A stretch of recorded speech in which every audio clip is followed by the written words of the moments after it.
આપણે આગળના લેક્ચરના અંદર જે સ્વાધ્યાય 2.3 ભણ્યા હતા, આજે આપણે સ્વાધ્યાય 2.4 ભણીશું, જેના અંદર પ્રશ્ન નંબર 1 છે કે નીચે ત્રિઘાત બહુપદી સાથે દર્શાવેલ સંખ્યાઓ તેના શૂન્યો છે તે ચકાસો. પહેલા તો આપણે સૌપ્રથમ જે આ બહુપદી આપી છે, ત્રિઘાત બહુપદી, એના શૂન્યો આપ્યા છે, એને આપણે ચકાસવા પડશે. પછી એવું કહે છે કે શૂન્યો અને સહગુણકો વચ્ચેનો સંબંધ ચકાસો. સૌપ્રથમ આપણે શૂન્ય ચકાસીશું કે શું આના શૂન્ય કહેવાય કે નહીં. એનું મતલબ આ જે કિંમત છે આના અંદર મૂકશો અને 0 આવશે તો શૂન્ય કહેવાશે, નહીતર નહીં. માનો કે આપણે શરૂઆત કરી, પહેલું 1/2 આના અંદર મૂકીશું. જો આપણને મૂલ્ય કિંમત જે 0 મળે તો શૂન્ય છે, બાકી શૂન્ય નથી. ચેક કરી, પહેલું મૂકીશું 1/2. બે, x ની જગ્યા 1/2 નો ઘન. જ્યાં આપણને x દેખાય ત્યાં 1/2 મૂકી દેવાનું, એટલે કે x 1/2 નો વર્ગ 5 1/2 પ્લસ 2. હવે જોઈએ 2, 1 નો ઘન 1, 2 નો ઘન 8, 1 નો વર્ગ 1, 2 નો વર્ગ 4, માઈનસ 5 એકા 5 ભાગ્યા 2 વત્તા 2. હવે જોઈએ આપણે ઉતાવળને ઉડાડ દઈએ. માનો કે 4 દુ 8. આપણને એક વસ્તુ જોવા મળે, આના છેદમાં 4 છે, આના છેદમાં 4 છે. એક કામ કરી, દરેકના છેદમાં આપણે 4 લાવી દઈએ. એટલે કે 4 લાવવા હોય તો આને 2 વડે ગુણવા પડશે અને 2 વડે ભાગવા પડશે. 2 દુ 4 આના છેદમાં પણ આવી ગયા, પરંતુ આના છેદમાં કંઈ છે જ નહીં. એનો મતલબ આપણે 4 વડે ગુણવા પડશે અને 4 વડે ભાગવા પડશે. એટલે કે દરેકના છેદમાં 4 આવી ગયા. અહીંયા આગળ કેટલા? 1 વત્તા અહીંયા કેટલું? 1, 5 દુ 10 વત્તા 4 દુ 8, 8 ને 1 9, 9 ને 1 10, 10 માઈનસ 10 ભાગ્યા 4. 10 માંથી 10 જાય તો 4, 10 માંથી 10 જાય 0, 0 ભાગ્યા 4 એટલે કે 0, 0 આવે. એનો મતલબ કે આ એનું શૂન્ય છે. હવે આપણે ચેક કરીશું p(1). p(1) મૂકીશું, x દેખાય ત્યાં આપણે 1 મૂકી દઈએ તો 2, 1 નો ઘન 1 નો વર્ગ માઈનસ 5 1 વત્તા 2, 1 નો ઘન 1, 1 નો વર્ગ 1, 5 એકા 5 પ્લસ 2, 2 એકા 2 પ્લસ 1 માઈનસ 5 વત્તા 2. હવે આપણે માઈનસ માઈનસ નો સરવાળો કરશું, પ્લસ પ્લસ નો સરવાળો કરીશું. 2 2 4 ને 1 5, 5 માઈનસ 5 એટલે કે 0. એનો મતલબ કે આ એનું શૂન્ય છે. હવે આપણે મૂકીશું -2, તો p(-2) મૂકીશું તો 2x ની જગ્યા 2 નો ઘન, પણ કેવા લેવાના છે? માઈનસ, તો x ની જગ્યા -2 મૂકીશું વત્તા x ની જગ્યા -2 નો વર્ગ -5 -2 પ્લસ 2. હવે જોઈએ કે 2 નો ઘન કેટલું? -8, -2 નો વર્ગ કેટલું? +4, માઈનસ માઈનસ પ્લસ 5 દુ 10 વત્તા 2, 8 દુ 16 પણ કેવા? -16, 10 ને 4 14, 14 ને 2 16, 16 માંથી 16 જાય 0. એનો મતલબ આ ત્રણેય આ બહુપદીના શૂન્ય છે. તો આપણે કહી દઈએ કે માટે 1/2 1 -2 એ p(x) ના શૂન્યો છે. આપણે શૂન્ય તો ચકાસી લીધા, હવે આપણે સંબંધ ચકાસવું છે. સંબંધ એટલે કે શું? ત્રિઘાત બહુપદીમાં સંબંધ શું થાય? એક વખત સરવાળો, બીજી વખત ગુણાકાર અને ત્રીજું બબ્બેના ગુણાકારનો સરવાળો. જો આપણે ચેક કરીશું,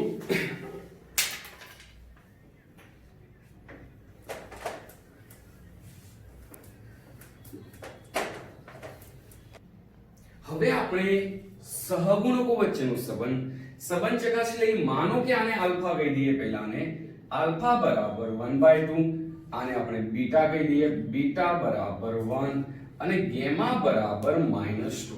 સૌપ્રથમ શરૂઆત કરી આપણે શૂન્યના સહગુણકોનો સરવાળો. શૂન્યનો સરવાળો એટલે કે alpha plus beta plus gamma. જે આપણા જોડે 3 શૂન્યો છે એમનો આપણે સરવાળો કરી દઈએ. 1/2 + 1 - 2 1/2 પ્લસ માઇનસ માઇનસ બે માંથી એક જશે એક. હવે આપણે લઈ લઈએ લસા. 2 એકા 2 1 - 2/2 એક માંથી બે જાય -1/2. આ તો આપણે શૂન્યનો સરવાળો થયો.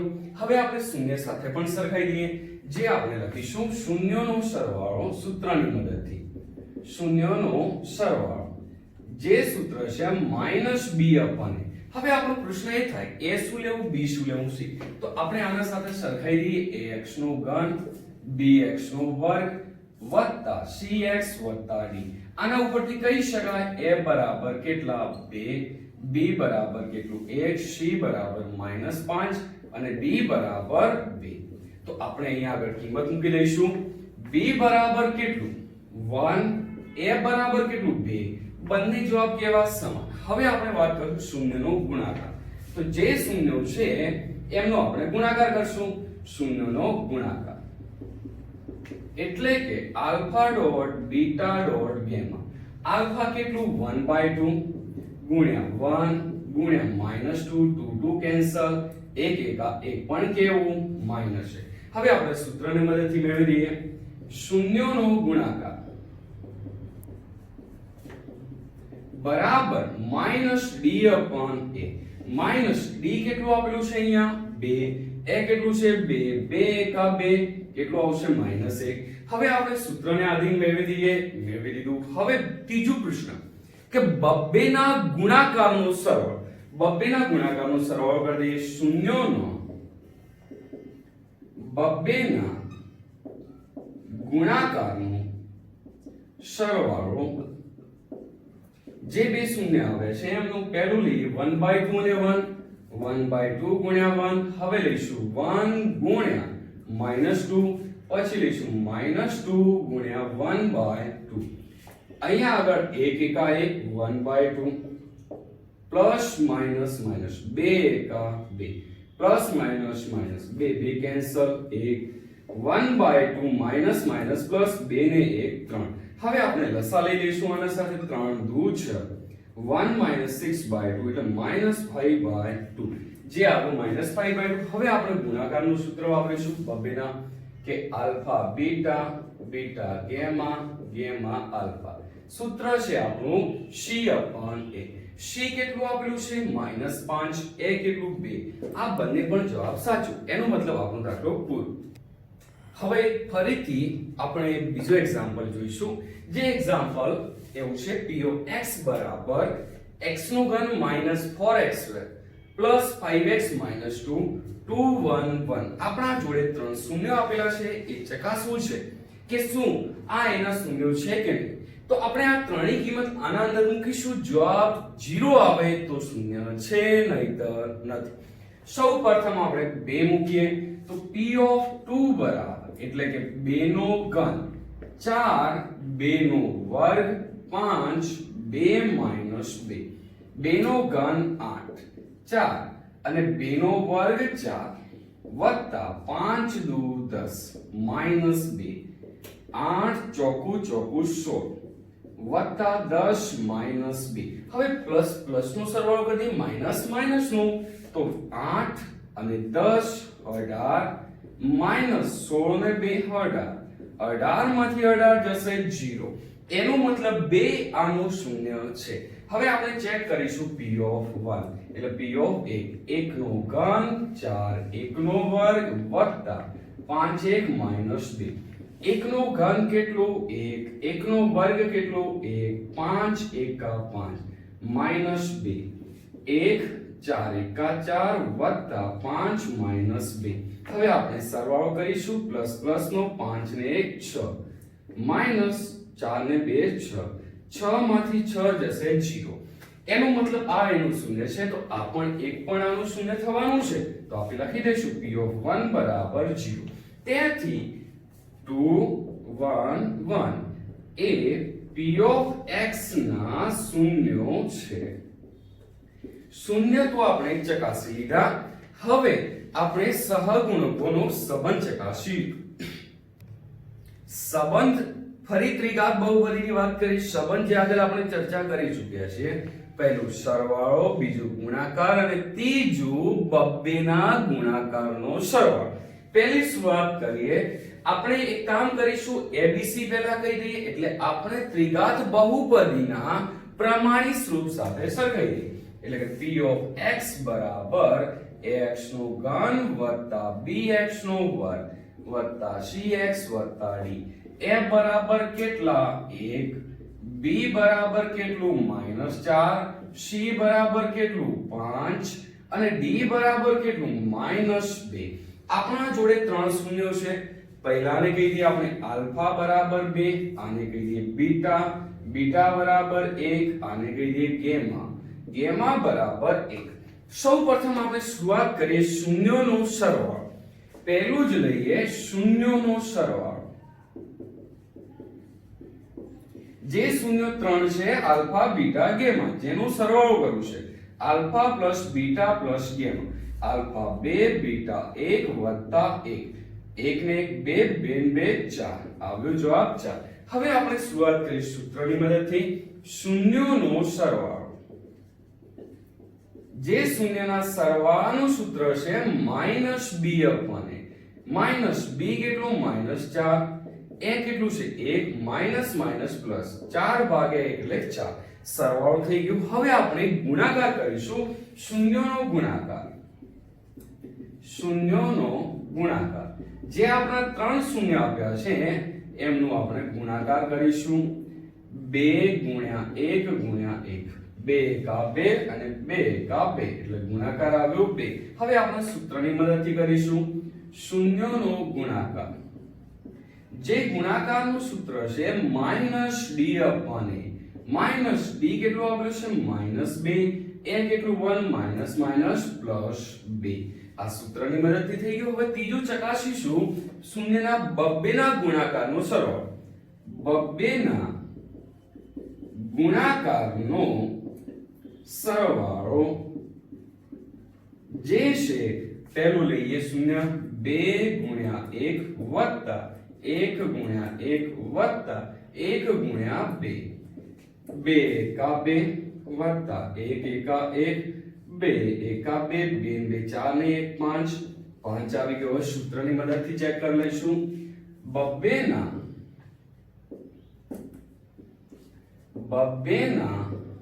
ગુણાકારનો સરવાળો જે સૂત્ર છે c upon a. c કેટલું આપેલું છે આપણા જોડે? 5. a કેટલું છે? 1. 5 ભાગ્યા 1 એટલે 5. બંને જવાબ કેવું? સાચો. આનો મતલબ આપણો દાખલો સાચો છે. હવે આપણે બીજા દાખલા પર જઈશું. જે કંઈક દાખલો એ પ્રમાણેનું છે જેના શૂન્યનો સરવાળો બબ્બે શૂન્યોના ગુણાકારનો સરવાળો અને ગુણાકાર અનુક્રમે આપેલા છે. તો ત્રિઘાત બહુપદી આપણે શોધવી છે. આના પરથી આપણે ત્રિઘાત બહુપદી શોધવી છે. શરૂઆત કરીએ શૂન્યોનો સરવાળો. એટલે કે alpha plus beta plus gamma આપ્યું છે 2. લખી દઈએ 2. પછી શું? બબ્બેના શૂન્યના ગુણાકારનો સરવાળો. બબ્બેના શૂન્યના ગુણાકારનો સરવાળો એટલે કે alpha beta, beta gamma, gamma alpha, જે આપ્યું છે -7. અને આના પછી ગુણાકાર. ગુણાકાર આપ્યું છે -14. એટલે કે alpha dot beta dot gamma બરાબર -14. આ ત્રણેય પરથી આપણે ત્રિઘાત બહુપદી મેળવવી છે. શરૂઆત કરીએ. Alpha plus beta plus gamma બરાબર સરવાળાનું સૂત્ર શું? કે -b upon a, -b upon a અને કેટલું આપ્યું છે? 2. જે સરવાળો 2 છે એના સાથે સરખાઈ દો. માનો કે આના છેદમાં કંઈ ન હોય તો 1 લખી દો. 1 લખી દઈએ. હવે જોઈએ આપણે પહેલાને પહેલા સાથે સરખાઈએ, બીજાને બીજા સાથે. એટલે કે -2 બરાબર a અને a બરાબર 1. માઈનસ નિશાની પેલી સાઈડ આપી દો. 2 બરાબર 2 અને a બરાબર 1 આવી ગયું. a અને b ની કિંમત આવી. હવે આપણે c અને d મેળવવું છે. આના પછી વાત કરીએ alpha beta, beta gamma, gamma alpha, જે આપણે કહીએ alpha beta, beta gamma, gamma alpha, જે બબ્બેના ગુણાકારનો સરવાળો જેનું સૂત્ર છે c upon a. c અપન a કેટલું આપ્યું છે -7 છેદમાં કઈ નો હતો a આપણા જોડે a ની કિંમત ઓલરેડી 1 આપેલી છે તો c ની કિંમત મળી જશે c બરાબર -7 હવે આપણે ત્રીજું લઈએ ગુણાકારનું alpha dot beta dot gamma જે ગુણાકારનું સૂત્ર છે -d અપન a કેટલું આપેલું છે -14 છેદમાં કઈ નો હતો 1 તો હોય જ a ની કિંમત તો ઓલરેડી મેળવી દીધી છે તો d બરાબર મળી જશે માઈનસ માઈનસ પ્લસ અને d બરાબર 14 આપણા જોડે a b c d આવી ગયું એનો મતલબ આપણે ત્રિઘાત બહુપદીના અંદર કિંમત મૂકી દઈએ ત્રિઘાત બહુપદીનું પ્રમાણિત સ્વરૂપ જે p of x બરાબર ax નો ઘન વત્તા bx નો વર્ગ વત્તા cx વત્તા d a બરાબર કેટલા 1x નો ઘન b બરાબર કેટલું 2x નો વર્ગ હવે જોઈએ આપણને એમ થાય કે માઈનસ b છે બરાબરની પેલી સાઈડ મૂકી દો અહીંયા માઈનસ લખી શકાય કે ન લખાય લખી શકાય તો અહીંયા પણ આપણે લખવું પડે માઈનસ વત્તા c કેટલું કે -7x વત્તા d કેટલું 14 હવે જોઈએ આપણે અહીંયા આગળ નિશાની બદલી દઈએ 1 ગુણ્યા x નો ઘન એટલે x નો ઘન plus minus -2x² plus minus -7x plus 14 જે આપણું ત્રિઘાત બહુપદી માંગી હતી એ મળી ગઈ એનો મતલબ આપણો દાખલો પૂરો થાય છે હવે પછી આપણે નવા દાખલા પર જઈશું જે દાખલો છે જો બહુપદી x નો ઘન માઈનસ 3x નો વર્ગ પ્લસ x પ્લસ 1 ના શૂન્યો હોય a minus b a plus b હોય તો a અને b ની શૂન્ય શોધો અહીંયા એવું કહે છે કે જે આપણા જોડે p of x આપે છે તેમના શૂન્ય 3 આપ્યા છે એક a માઈનસ b a અને a પ્લસ b છે તો a અને b ની કિંમત આપણે શોધવી છે શરૂઆત કરીએ આપણે આને ત્રિઘાત બહુપદીના પ્રમાણિત સ્વરૂપ સાથે સરખાવીએ એટલે p of x બરાબર x નો ઘન માઈનસ 3x નો વર્ગ વત્તા x વત્તા 1 p of x બરાબર ax નો ઘન વત્તા bx નો વર્ગ વત્તા cx વત્તા d a બરાબર કઈ નો હતો કેટલો હોય 1 b બરાબર કેટલું -3 અને c બરાબર સહગુણક કઈ ન હોય તો 1 તો c બરાબર 1 અને d બરાબર પણ કેટલો 1 હવે આપણે શરૂઆત કરીએ શૂન્યના સરવાળાથી શૂન્યના સરવાળાનું સૂત્ર શું હતું કે alpha plus beta plus gamma એટલે આલ્ફા બીટા ગામા ત્રણ શૂન્ય છે તો અહીંયા ત્રણ શૂન્ય કયા કે a minus b a plus b ત્રણેયનો શૂન્યનો સરવાળો કરી દઈએ કે a minus b plus a plus b શૂન્યના સરવાળાનું સૂત્ર શું કે minus b અપન a minus b અપન a આપણે અહીંયા આગળ અંદર કિંમત મૂકી દઈએ b કેન્સલ 1 2 3 તો 3a થઈ જશે બરાબર માઈનસ b કેટલા b અહીંયા આગળ -3 છે ભાગ્યા a કેટલા 1 લખી દઈશું 3 ગુણાકાર બરાબરની પેલી સાઈડ જશે તો ભાગાકારમાં a બરાબર માઈનસ પ્લસ 3 ભાગ્યા 3 3 એકા 3 a બરાબર 1 આપણા જોડે a ની કિંમત મળી હવે શું કે આપણે b શોધવું છે b કેવી રીતે મેળવશું તો આપણે ફરી યાદ કરશું કે શૂન્યના ગુણાકારનું સૂત્ર શું કે -d અપન a તેનો ઉપયોગ કરશું કે ત્રણ શૂન્ય આલ્ફા બીટા અને ગામા કહી દઈશું તો a b dot a plus b ગુણાકારનું સૂત્ર છે જે -d અપન a આપણા જોડે a ની કિંમત ઓલરેડી આવી ગઈ છે શું છે 1 તો મૂકી દઈએ 1 - b * 1 પ્લસ b બરાબર -d કેટલું આપ્યું છે d અહીંયા આગળ 1 છે તો 1 મૂકી દઈએ ભાગ્યા a પણ કેટલું છે 1 મૂકી દઈએ હવે આપણને વિચાર આવે ગુણાકાર તો એક કોઈ પણ સાથે હોય તો આ એક સૂત્ર બની જાય આને કહીએ a - b માનો કે આને પ્લસ કહી દઈએ તો a - b a plus b શું થાય a નો સ્ક્વેર માઈનસ b નો સ્ક્વેર a બરાબર કેટલા 1 નો વર્ગ માઈનસ b નો વર્ગ -1 હવે શું કરીશું કે આ -1 નો વર્ગ કેટલા +1 માઇનસ બી સ્ક્વેર માઇનસ 1. તો એક કામ કરીએ કે માઇનસ બી સ્ક્વેર બરાબરની પેલી સાઈડ લઈ દઈશું ને માઇનસ 1 ને અંદર લાવશું પ્લસ 1. તો 1 પ્લસ 1 બરાબર માઇનસ પેલી સાઈડ જાય પ્લસ બી સ્ક્વેર. 1 ને 1 2 બી સ્ક્વેર વર્ગ દૂર કરું તો બરાબરની પેલી સાઈડ પ્લસ અને બીજું માઇનસ અને બીજું થશે વર્ગમૂળ એટલે કે b સ્ક્વેર બરાબર 2. તો b બરાબર પ્લસ ઓર માઇનસ વર્ગમૂળમાં 2 જે આપણું a અને b મળે કે આ આપણું દાખલો પૂરું થાય છે અહીંયા